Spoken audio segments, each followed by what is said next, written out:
अस्सलाम वालेकुम, welcome back to another vlog. यार व्लॉग स्टार्ट करने से पहले हमारा चैनल सब्सक्राइब कर देना यार।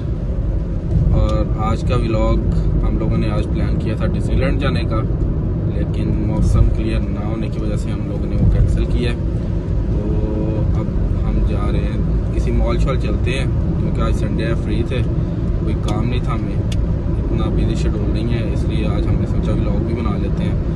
क्योंकि काफ़ी सारे लोग कहते हैं कि आपके व्लॉग बड़े कम आते हैं। मैंने पहले भी बताया हुआ है, इतना टाइम नहीं होता, शेड्यूल बहुत ज़्यादा टाइट होता है, जिस वजह से हम लोग डेली व्लॉगिंग नहीं कर सकते, और जब टाइम मिलता है तब बना लेते हैं। अदरवाइज़ वैसे भी ये कोई हम लोगों ने रेगुलर बेसिस के लिए नहीं रखा, शुगर एक पार्ट टाइम रखा हुआ है। आज सारा दिन बारिश है, मैं आपको दिखाता हूँ बाहर भी। ये देखें, वेदर क्लियर नहीं है, इसलिए हम अब किसी मॉल जा रहे हैं। काफ़ी सारे भाइयों के मुझे मैसेज आते हैं, फ़ोन भी आते हैं कि जब आपके ये भाई जापान पहुँचे हैं तो इमिग्रेशन का क्या सीन था क्या नहीं। और आज हम भाई से पूछते हैं, यही आपको बताएंगे, क्योंकि जब मैं पहले आया था मेरे साथ तो कोई ऐसा इशू नहीं था, कोई क्वेश्चंस नहीं हुए थे, और उन्होंने मुझे फ़ौरन क्लियर कर दिया था। और रिसेंटली ये हुसनैन भाई आए हैं, हुसनैन शेर, और ये अब आपको गाइड करेंगे, आपको बताएंगे कि इनके साथ क्या सीन हुआ था क्या नहीं। अच्छा, तो जापान विजिट के लिए या फिर आप विजिट पे आते हो या फिर किसी भी वीज़ा पे आते हो वर्क के लिए, उसके ये सबके लिए रूल जो है वो सेम ही है। जनवरी से उन्होंने इस तरह किया है कि उनकी एक वेबसाइट है, उसको विजिट जापान कहते हैं। विजिट जापान पे आपने अपनी सारी इन्फॉर्मेशन जो है वो अपलोड करनी होती है ट्रैवल करने से तकरीबन 24 घंटे पहले। उसके अंदर आपका वो हेल्थ सर्टिफिकेट, जिसके अंदर आपका कोविड सर्टिफिकेट आता है, तो उसके लिए आपकी 3 डोजेज जो है वो मस्ट है। अगर आपकी 3 डोजेज कंप्लीट हैं तो आपके लिए कोई इशू नहीं है, आप ट्रैवल कर सकते हो। और अगर आपकी 2 डोजेज हैं तो आपको फिर वहाँ पे क्वारंटीन करना पड़ेगा। और इसके अलावा आपका कस्टम और आपका इमिग्रेशन का होता है, वो आपने अपलोड करना होता है, और वो आपको कोड जो है वो इशू कर देते हैं, और उस कोड को आपने एयरपोर्ट पे स्कैन करवाना होता है। वहाँ पे डिफरेंट पॉइंट्स बने होते हैं, कस्टम वालों का अलग पॉइंट होता है, इमिग्रेशन वालों का अलग पॉइंट होता है, और हेल्थ वालों का अलग पॉइंट होता है।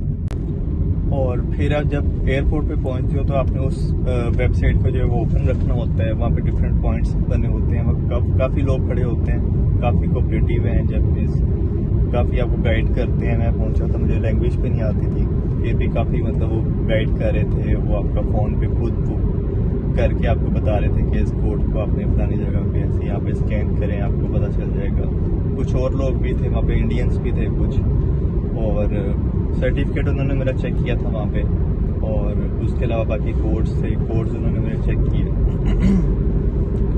फिर ये जापान विजिट के अलावा प्लेन के अंदर भी उन्होंने 2 पेपर्स दिए थे, एक इमिग्रेशन का था और एक कस्टम का था। उन्होंने अंदर ही फिल करवाए थे पेपर, वो पेपर फिल करके हमने अपने पास ही रखने होते हैं। वो भी सेम ही है जैसे विजिट जापान है, वैसे उसके ऊपर इन्फॉर्मेशन लिखी होती है कि आप फर्स्ट टाइम विजिट कर रहे हो या सेकंड टाइम, या क्या आपकी इन्फॉर्मेशन है, आपका एड्रेस क्या है, आप किस स्टेटस पे जा रहे हो, क्या है क्या नहीं। और फिर उसके अलावा जब आप वहाँ पे पहुँचते हो तो फिर आप डिफरेंट पॉइंट्स पे कस्टम वालों के पास, इमिग्रेशन के वालों के पास, हेल्थ वालों के पास अपने डॉक्यूमेंट्स चेक करवाते हो। जब मैं पहुँचा था तो सबसे पहला पॉइंट जो था वो हेल्थ का था।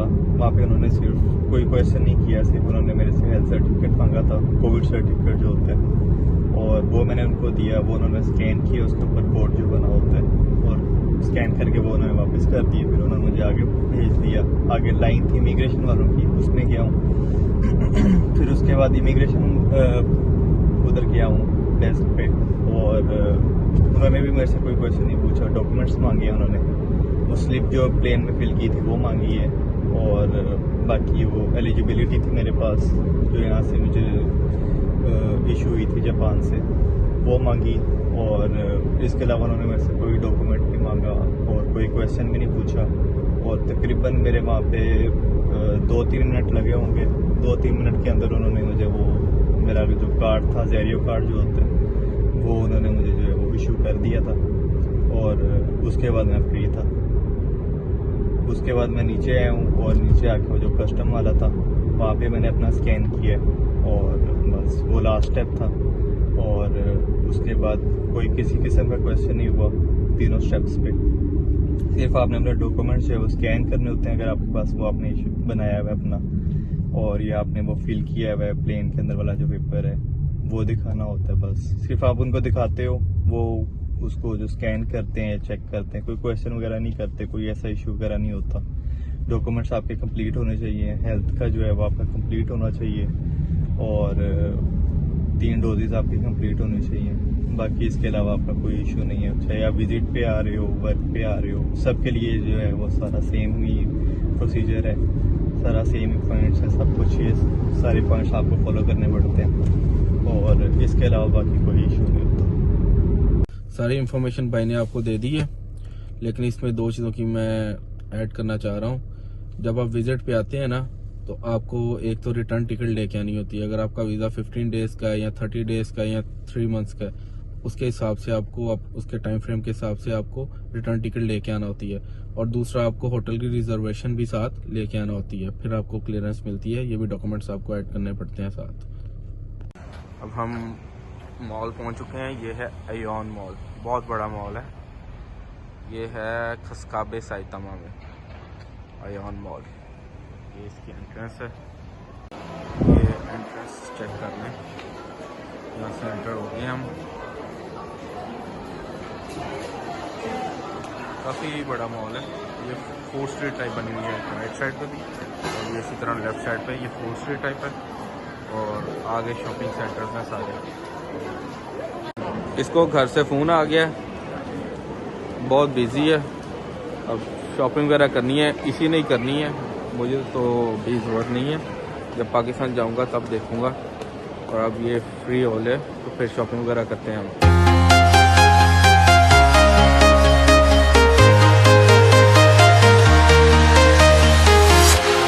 Walking alone, the streets are empty.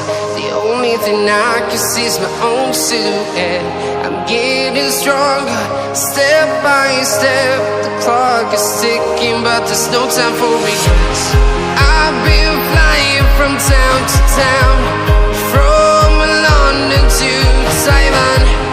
I've been all around the globe, trying to protect your soul.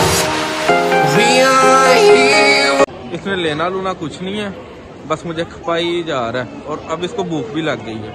यहाँ पे खाने के लिए कुछ भी नहीं है, सिर्फ स्टारबक्स है। अब उधर जा रहे हैं, इसको पहले कुछ खिला लें। इसमें कह रहा है मेरे में कोई एनर्जी आएगी तो कुछ लूँगा ना, कुछ परचेज़ करूँगा। ये भाई को भूख लगी थी तो इधर स्टारबक्स लाया हूँ, और ये है सकुरा शेक है, और ये सिनामोन रोल है, और ये सकुरा केक है। भाई साथ साथ स्नैक्स बना रहे हैं, पता नहीं किनको भेजनी है इन्होंने। शॉपिंग वगैरह हमने बिल्कुल भी कुछ नहीं की, बस विंडो शॉपिंग करके आ गए हैं। भाई को कुछ पसंद ही नहीं था आ रहा, तो फिर हमने कुछ भी नहीं लिया, और हम वहाँ से निकल आए हैं, और अब अपने खाशे जा रहे हैं उधर राउंड करके, फिर उसके बाद हम घर जाएंगे। खाशे से हम फ्री हो गए हैं, और अब हम घर जाने लगे हैं, और अपने व्लॉग को हम यहाँ पे आज के व्लॉग एंड करेंगे। हमारा आज का व्लॉग थोड़ा सा इंफॉर्मेटिव था, और घर जाके मैं व्लॉग एंड नहीं कर सकता क्योंकि हम लोगों ने घर चेंज किया है, वहाँ पे भी कुछ सेटिंग होने वाली है, इसलिए घर आपको भी नहीं दिखा सकते। और आज के व्लॉग को यहाँ पे एंड करेंगे। अपनी दुआओं में याद रखिएगा, और सब्सक्राइब करना मत भूलिएगा। अल्लाह हाफ़िज़।